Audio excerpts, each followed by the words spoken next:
Hello, my friend. I don't know when in your life you've stumbled upon this video on a peaceful morning, a weary afternoon, or a restless night when sleep won't come. But if you're searching for something to keep your heart steady in a world full of turmoil, then you've come to the right place. I am someone who has lived through over 60 autumns. I've seen success and failure, love and lost, dreams born and quietly fade away. And through it all, one thing has stayed with me like a loyal companion: Stoicism. No, Stoicism isn't about being cold or enduring pain with rigid silence. Stoicism is the art of living with clarity, knowing what's in our control, and learning to let go of what isn't. It's like learning to stand still in the middle of a storm. Not because you're made of stone, but because you found where your peace truly comes from. In this video, I'll share with you the 10 most profound lessons of Stoic philosophy, not through theory, but through real stories and honest reflections, spoken from the heart of someone who has lived, stumbled, and is still learning how to live simply each day. I'm not here to teach you anything. I just want to sit with you like two old friends on a porch, pouring each other a cup of tea, whispering quietly about life. And if even one of these lessons reaches you, soothes a worry, eases a wound, or quiets a lingering question, then this video has fulfilled its purpose. Are you ready? Let's begin with Lesson 1. Move your body. Lesson 1. Move your body. Let me ask you to imagine something. It's a chilly morning. You wake up feeling like you have no reason to get out of bed. There's an emptiness, a kind of heaviness, as if the world is moving on without you and you're stuck behind. I've been there. And I know many of us, especially at our age, have felt that same weight. But one day I stepped outside, just to walk around the neighborhood. No grand purpose, just to move, just to breathe. And do you know what happened? With every step, it felt like I was walking out of the fog. I didn't solve all my problems, but I felt clearer. Lighter. Moving your body, it sounds so simple. But to me, it's a kind of walking meditation, a quiet way of checking in with myself, a short dance in the living room, a stretch beneath the morning sun. All of it whispers one thing: I'm still here. I'm still strong. Marcus Aurelius once wrote that the body and the mind are two sides of the same coin. When you neglect your body, the mind dims. But when you begin to care for the body, something remarkable happens. The mind starts to light up again. You don't need to be an athlete. You just need to step out of the shadows. Every little movement is a declaration that you haven't given up. It's a way of taking back control. I've seen it in many of my friends. Some started with gardening. Others simply stood up every hour to stretch. Slowly, they began to laugh more, talk more, live more. So if today you're feeling lost, try stepping outside. Let your body remind you of a truth you might have forgotten: you're stronger than you think. And with every step, you are writing a new story, not one of defeat, but of renewal. Lesson 2. Be a better friend to yourself. An old friend of mine, a retired veteran, once told me, I can forgive the whole world, except myself. And I understood exactly what he meant. Sometimes we are our own harshest critics. When we fail, we berate ourselves. When we feel lonely, we ask, maybe I don't deserve to be loved. But think about it: if your closest friend collapsed in front of you, would you scold them? Or would you reach out and say something kind, something gentle like, it's okay, you can get back up? The ancient Romans had a philosopher named Clitomachus. One day he overheard a man speaking to himself in a harsh, cold tone. Clitomachus walked up and softly said, "Don't speak to yourself as if you were your enemy. Speak as a friend would." That story has stayed with me for many years. And I share it with you now, not to sugarcoat sorrow, but to remind you, gentleness is not weakness. It is strength. Being kind to yourself is not indulgence. It is responsibility. The responsibility to keep the flame inside you from burning out. Because if you can't be a friend to yourself, who will be? Lesson 3. Be satisfied more. I once met a man. He used to be the CEO of a major company in Chicago. He told me I had everything: money, fame, even a third home. but I always felt something was missing. I didn't know what, just that something was missing. The truth is, many of us have felt that way. We reach one goal, then chase another. And somewhere in that endless pursuit, we risk losing the most precious thing of all, inner peace. The Stoics teach us this: if you can't appreciate what you already have, nothing outside of you will ever make you feel whole. Seneca once wrote, "It is not the man who has too little who is poor, but the one who always craves more." I wrote that down on a small piece of paper and taped it to my desk. Every morning I read it and asked myself, what can I be grateful for today?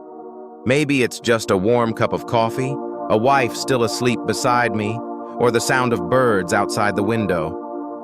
Simple things, but they are the roots of real happiness. If you're feeling lonely or down, try pausing for a moment. Look around. Maybe you're not missing anything at all. Maybe all you need is a little stillness to realize you already have enough. Lesson 4. Take a view from above. I remember sitting on a plane once, gazing out the window at the mountains, rivers, and bustling cities below. Suddenly everything looked so small. My house, the one I used to worry about down to every chipped bit of paint, was nothing more than a tiny speck. It reminded me of Marcus Aurelius. Even as an emperor, he often told himself to take a view from above, not with his eyes, but with his mind. He imagined rising above the earth, looking down on all the conflicts, the suffering, the competition, and seeing it all as mere dust in the vastness of the universe. That perspective, it doesn't make life less meaningful. It makes it clearer. It reminds us that today's sorrow is just a moment, that the winding path we're on is still part of a far bigger picture. A friend of mine, after losing his life partner, was stuck in grief for months.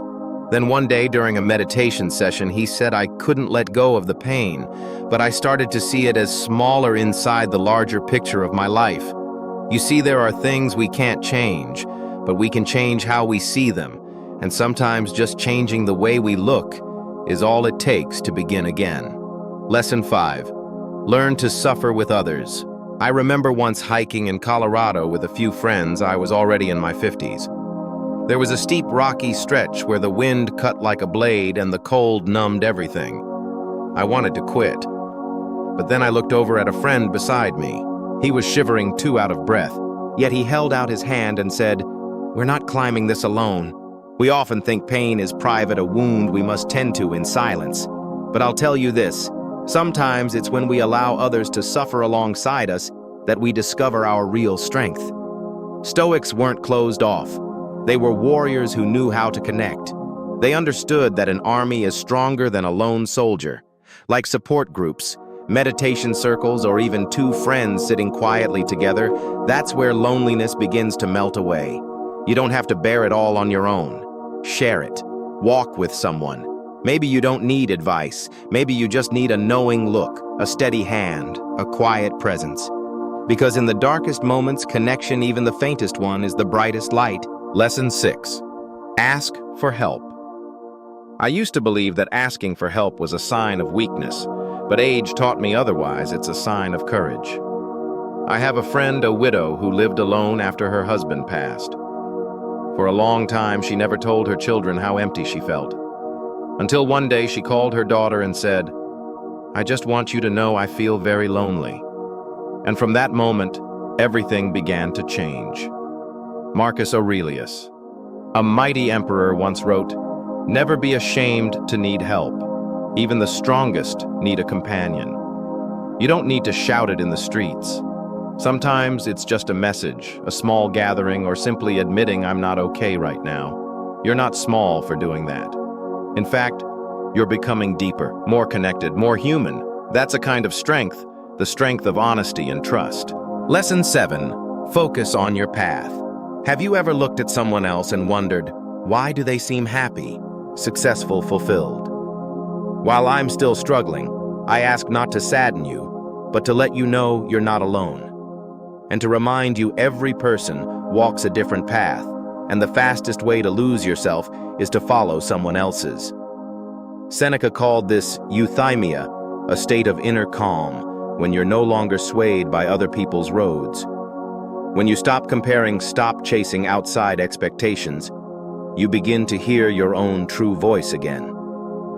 There was a man I once counseled retired after 35 years as a civil servant who felt empty because he thought he hadn't done anything great. I asked him, "What about your loyalty? Your steady hands, your grandchildren growing up in your care, aren't those accomplishments? Your path doesn't have to be grand. It just needs to be true. Walk it, step by step, and you'll reach places no one else can." Lesson 8. Remember the impermanence of things. One autumn afternoon, I sat in my garden watching leaves fall. Each one spun through the air, gently landing without a sound. And I remembered the words of Marcus Aurelius, "Even the greatest of us return to dust." We live in an age afraid of disappearance, afraid of aging, of being forgotten, of being left behind. But the Stoics remind us everything will pass. And that, more than anything, is what makes life precious. Have you ever felt your heart break after a relationship ended, after losing someone you love, after your body no longer felt like it used to? So have I. But I've learned when we accept impermanence, we begin to live more deeply in the present. We stop delaying love. We stop letting today slip by in regret. Happiness isn't in holding on. It's in cherishing even when we know that what we hold will one day be gone. Lesson 9. Embrace adversity. An old friend of mine, a retired carpenter, once told me something I'll never forget. No piece of wood becomes strong without going through fire. You see, adversity isn't a sign you're on the wrong path. Sometimes it's proof you're being forged into something stronger. Seneca once wrote, "Those whom the gods love, they send trials." It sounds harsh, but in truth it's an act of mercy, because struggle awakens the strength that comfort never could. When you're facing hardship, loss, failure, or a long season of loneliness, try asking yourself, what can this teach me? Not to deny the pain, but to give it meaning. Like a seed that must crack open to grow, you too must break through old shells to reach the light. And adversity is the silent gardener digging up the hard soil of your soul so something new can take root. Lesson 10. Don't suppress your emotions. There was a time when I couldn't sleep. Not because of back pain, but because of a quiet sorrow I never faced. Instead, I buried myself in work, in news, in anything but myself. Until one rainy afternoon, I broke down over a song playing in a cafe. I share that not out of shame, but to remind you emotions aren't the enemy. The Stoics never said, "Feel nothing." They simply taught us not to be ruled by our feelings. You can cry. You can feel lonely. You can grieve, feel empty, feel tired. What matters is, don't run. Listen, write, talk to someone you trust. Seneca once wrote letters to comfort those in pain, not to erase their sadness, but to give it dignity, and to help them walk through it like walking through the rain, soaked but alive. Lesson 11. Seek stillness. Once I walked along the Oregon coast early in the morning. The wind was salty, the waves steady, and there wasn't another soul in sight. I stood still. And in that moment, no phone, no tasks. I heard my own breath. I felt alive. Modern life is loud, but the soul only speaks in quiet. Marcus Aurelius once described stillness as an inner fortress, a place you can return to no matter how chaotic the world becomes. Just a few minutes a day, meditation, prayer, or simple silence is a priceless gift you give yourself. In stillness, you realize loneliness is no longer a pit.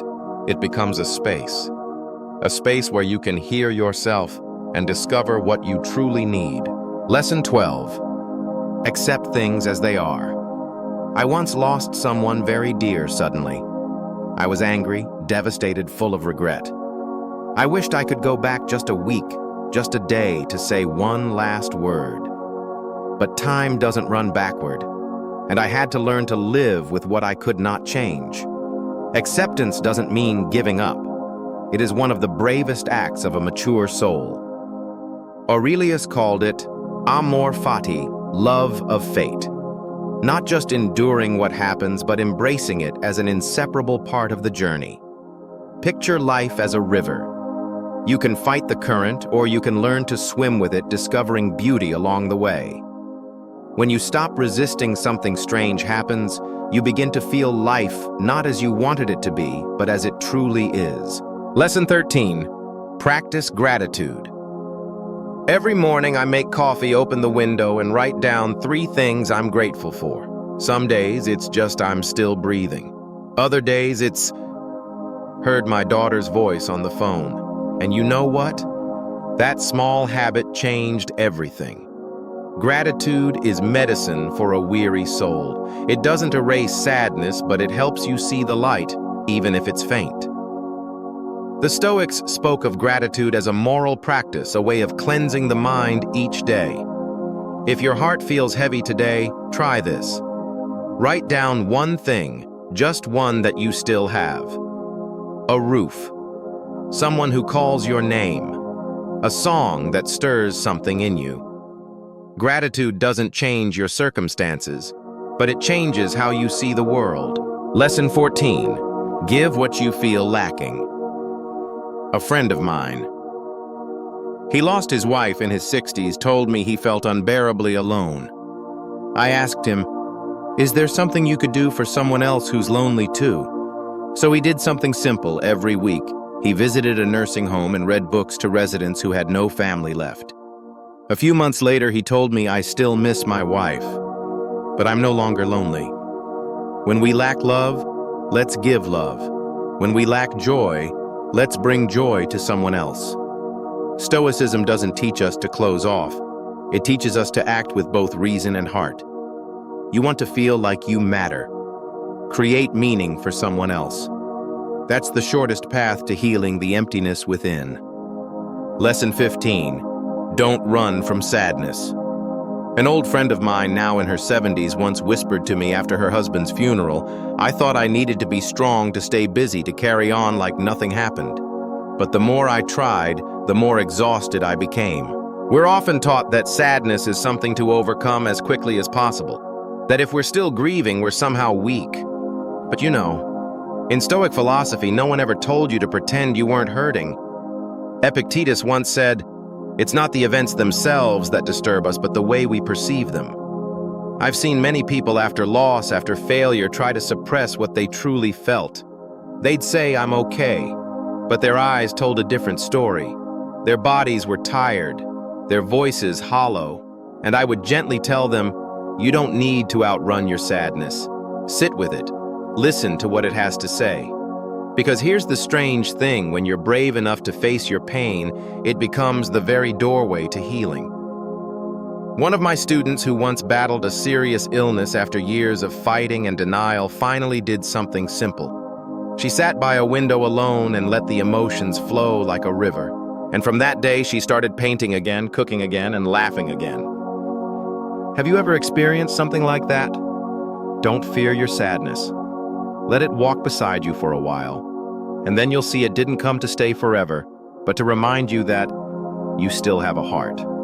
You're still alive. Lesson 16. Time is running out. And that's a gift I often joke with friends. Now that I'm in my 60s, I no longer have time for anything off topic. But behind that joke lies a simple, profound truth: we no longer have the luxury of putting off what matters. Seneca once wrote, "It's not that we have too little time, but that we waste too much of it." Have you ever asked yourself, what am I actually spending my time on? One afternoon, I sat with a man in his 50s, a successful banker, and he confessed, "I spent most of my life chasing what others said was important. But what I really wanted to learn, piano, I didn't dare begin until I was 53. I smiled at him and said, "It's not too late, because at least now you're living true." When you realize time is limited, everything becomes clearer. Who do you want to keep in your life? What brings you real joy? And if you only had 5 years left to live, how would you live them? Stoicism doesn't teach us to be gloomy about death. It teaches us to be grateful for life. You don't need to do anything grand. Just live each day with awareness. Don't postpone love. Don't postpone forgiveness. Don't postpone yourself. Limited time isn't something to fear. It's a gift, a reason to live fully. Starting today. Lesson 17. Accept people as they are. One time I was waiting in line at a supermarket. In front of me was an old man hunched over hands, trembling, counting coins to pay. The woman behind me sighed impatiently, and I thought to myself, how quickly we lose patience with the very things we too will one day become. We live in a world that demands speed, efficiency, control. But humans, none of us are perfect. And when we expect others to act exactly how we think they should, to speak and live precisely as we prefer, we're just making ourselves suffer. Marcus Aurelius, emperor and great Stoic, once wrote in his journal, "When you wake up, remember today you will meet the arrogant, the ungrateful, the deceitful. But do not be surprised. They are simply living according to their nature." When I was young, I used to get angry easily when someone was rude or insensitive. But as I've aged, I've come to understand everyone carries a wound we cannot see. And I've learned to let go of expectations, to smile when someone is awkward, to accept. Because when you accept others as they are, you also learn to accept yourself with all your own imperfections. Maybe someone in your life has hurt you. But instead of replaying that pain over and over, ask yourself, can I look at them with understanding instead of anger? Not everyone will change, but you can choose how you respond. And sometimes that choice, that freedom, is the greatest peace a person can have. Dear friend, if you've made it through all 14 lessons with me, then please allow me to say this. I'm proud of you. Not because you've healed or overcome it all, but because you had the courage to sit down, to listen, and to face yourself. Stoicism never promised us a life free of pain. It simply teaches us how to steady the soul like an oil lamp that keeps burning even when the wind howls. If today's words have been helpful, I invite you to keep walking this path with me by subscribing to this channel, liking the video, if it spoke to you, and sharing it with someone who might need to hear these words too. Each week I'll return with more stories, not to help you become someone else, but to help you come home to yourself with calm and with dignity. Remember this, you are not alone. And on this journey, I'm always here with you.